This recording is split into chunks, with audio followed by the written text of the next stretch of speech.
begin. Maybe we'll continue. Maybe I'll see if I can do the whole of Meditation 4 in Descartes' Meditations on First Philosophy, using the Hackett edition translated by Donald Kress. And maybe we'll just begin Meditation 4, but let's see how this goes. Meditation 4, Descartes says, "Lately I've become accustomed to withdrawing my mind from the senses." Let's pause right there. A lot of the discourse on method is the Meditations, also the discourse. A lot of Descartes' writing here is in the tradition of philosophical assent. It's critical of the tradition. He finds flaws in the tradition. He's trying to do it better, but he's still very much within the tradition, as I understand Descartes. Now, what am I even talking about? Philosophical assent. Well, lots of philosophers, and there's a lot of overlap with philosophy and religion here, and a huge overlap also with philosophy and literature. A lot of philosophy, religion, and literature is concerned with the idea that the ultimate and the greatest reality is beyond our everyday attentions, or is beyond our ability to understand when we are distracted by everyday things. Ultimate reality is beyond all the things I think about and care about now. It is, I think in every version, it is beyond the physical world. And in order to know this higher reality, our minds need some training. So here Descartes is doing that assent thing. He's talking about how he's retraining his mind, accustoming his mind to think about non-physical things. All right, so he's lately become accustomed to withdrawing his mind from the senses and to thinking about God and the soul. Very typical way that writers in the philosophical assent tradition talk. They have to train the mind to not be distracted by physical things and physical ideas, and to think about God and the soul. Lately I have become accustomed to withdrawing my mind from the senses, and I have carefully taken note of the fact that very few things are truly perceived regarding corporeal, that means physical things, although a great many more things are known regarding the human mind, and still many more things regarding God. All right, so his emphasis when he talks about moving on from contemplating physical things to contemplating God and the soul, the emphasis here is on where is there more knowledge, solider, more secure, higher quality knowledge, but also more things that can be known. And there's not much that can be known about matter or any physical thing. There's a lot that can be known about the soul, still more that can be known about God. The upshot is that I now have no difficulty directing my thought away from things that can be imagined. Remember that imagine here is an extension of physical sensation. Extension, I'm not sure that's the right word, but it's closely connected to physical sensation. The power of imagination is the power of having a mental representation of what you perceive physically. That's what imagination means here. The upshot is that I have no difficulty directing my thought away from things that can be imagined to things that can be grasped only by the understanding and are wholly separate from matter. In other words, he's now with greater ease turning away from physical things towards a contemplation of non-physical things, which is to say God and the soul. There's nothing else non-physical that Descartes is interested in, or even that he would acknowledge exists, I think, except presumably angels. Although they might be very similar to souls, but I haven't studied Descartes' angelology, so don't quote me on that. In fact, the idea I clearly have of the human mind, insofar as it is a thinking thing, not extended in length, breadth, or depth, and having nothing else in the body, is far more distinct than the idea of any corporeal thing. I have a clearer idea of the mind as a thinking thing than I do of any physical thing that occupies space. These things have height, width, depth. They exist in three-dimensional space, this highlighter and this roll of tape here, and neither of my ideas of these things is even remotely as clear as my idea of my own mind as a thinking thing, etc. And now I seem to see a way by which I might progress from this contemplation of the true God, in whom namely are hidden all the treasures of the sciences and wisdom, to the knowledge of other things. So he's going to move from contemplating God to contemplating other things, and in fact get back to the roll of tape and the highlighter. He's going to find out that things outside his mind, physical things, exist. Now, I keep referring to him in the third person. I should probably have been more careful. Many times in a number of videos in this series, when you're at this phase of the method of doubt, or indeed any phase until you pass the phase he's about to pass here in meditation 4, you have to do this on an individual basis. It's better to say not he, referring to Descartes, or you. I shouldn't refer to you. You must do this for yourself. I must do this for myself. It's better to speak in the first person, in singular, not we, I, just I. Because in the method of doubt, you begin by doubting everything that can be doubted. Then you find out you exist, but there I am, I'm doing it. I need to not do that. And if I'm going through the method of doubt, it takes a while before I establish knowledge of your existence, or of anyone's existence, anything's existence, except for myself and then later God. So first I doubt whatever can be doubted. And I find out that I cannot doubt my own existence, etc., etc. I find out I am a mind, I'm a thinking thing, I do exist, I think, therefore I am, etc., etc. Then you contemplate the existence of God, you find out God exists, you prove God exists based on the idea of God. Doing it again.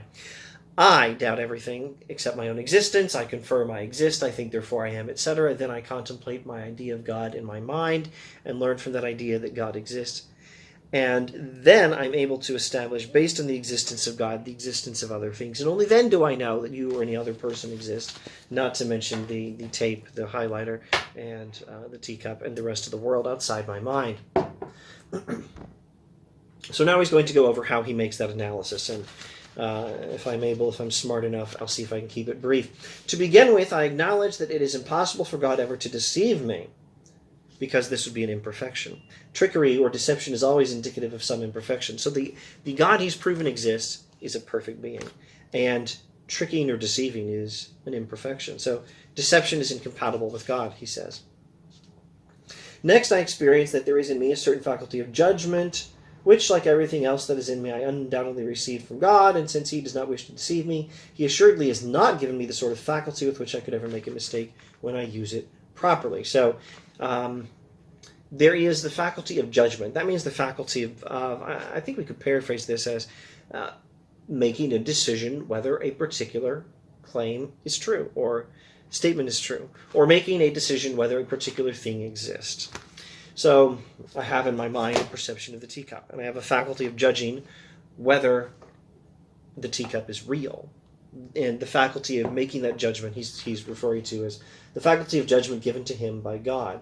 And he has some interesting things here. There's some interesting metaphysics. He talks about himself as a kind of middle ground between God and nothingness. And it's actually very medieval. Here he sounds a lot like Augustine, or some other medieval thinker talking about a middle ground between God's perfection and absolute nothingness. And insofar as I participate in nothingness or non-being, etc., it is not surprising that I make mistakes. The funny thing, though, is when a medieval philosopher like Augustine is going to talk about the nature of the human being as a good thing created by God, but an imperfect thing, a thing that does not have the perfection of God, but is somewhere between God and absolute nothingness or non-being, and therefore is capable of sin, where a medieval philosopher like Augustine is going to say, I am pitched somewhere between God and nothingness, and that gives me the ability to do well or do ill, to do good or to do badly, to go up towards God or down towards non-being, to use my free will to do well and move closer to God, or do poorly and move further away from God towards non-being. Where a medieval philosopher like Augustine is going to talk in these terms and talk about sin, Descartes is going to talk in these terms and talk about error. I think you could safely take the Augustine model of God, non-being, humanity in between with free will that we can use to go up or down, and you can superimpose Descartes on that and just change the word sin for the word error. Replace sin with error. That's basically what Descartes is doing.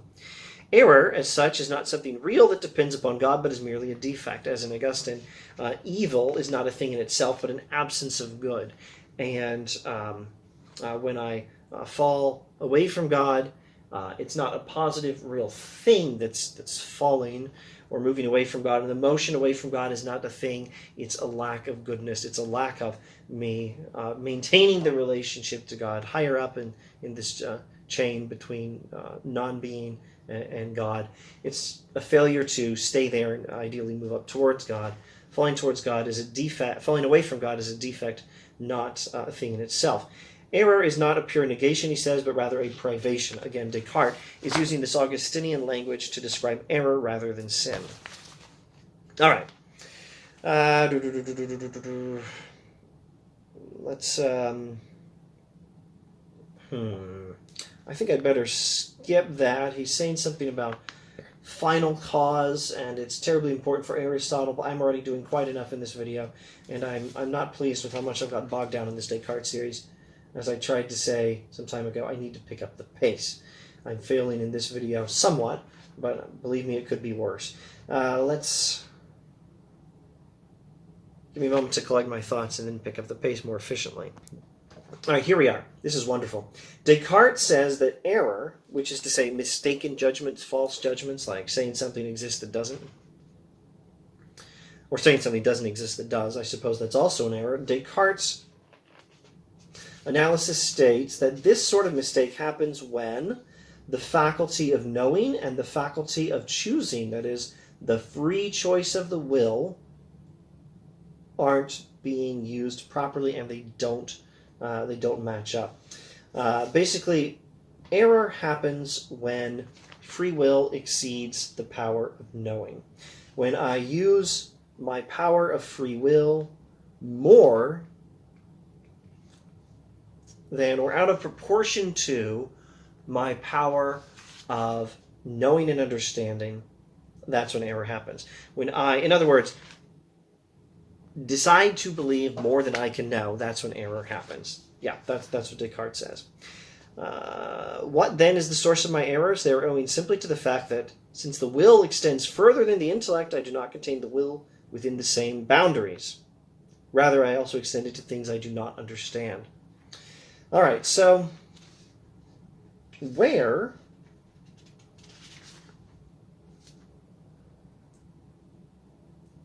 do we confirm that the world outside the mind exists? And here I must confess my own error. I chose to speak, and then I spoke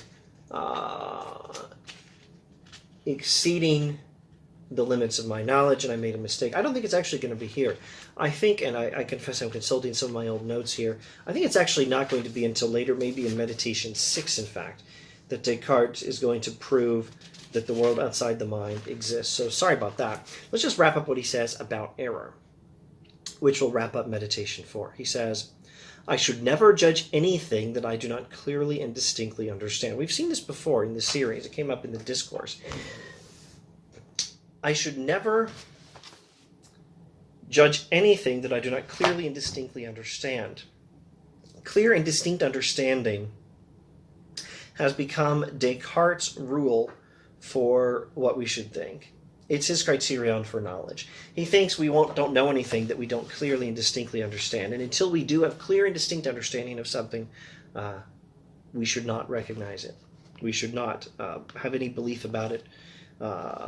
In context, we could say the doubts from the first phase of the method of doubt are not all canceled. I'm sure I've said this before any number of times in the series. The method of doubt involves doubt as a means to an end, and the doubt is temporary. But it's not all temporary. Some doubts, namely the doubts for anything we don't have a clear and distinct understanding of the truth of those things, some doubts are retained forever. So Descartes, for example, will doubt Plato's forms. I think he will doubt Aristotelian universals, and if you don't know what I'm talking about, that's fine. I'll explain it somewhere on this channel. We're talking about non-physical things other than God and the soul. Descartes doubts them early on in the method of doubt, and I don't think he's ever going to restore those. Anyway, this is his rule for not making any errors in the future. And he says, by attentive and often repeated meditation, I can bring it about that I call this rule to mind whenever the situation calls for it, and thus I would acquire a certain habit of not erring. In other words, once again, Descartes is very emphatic of the importance of good habits for what we think of and good habits for what we believe. And he's going to try to pay attention to this rule and remember this rule all the time so that then he can have a good habit of not making any more mistakes. And he gives some eloquent remarks on this, but I don't think I need to read them and paraphrase them for you, and we will hopefully resume with Meditation 5 next time. And eventually, I'm sure we will get to where in the meditations he proves that the world outside the mind does exist. Until then...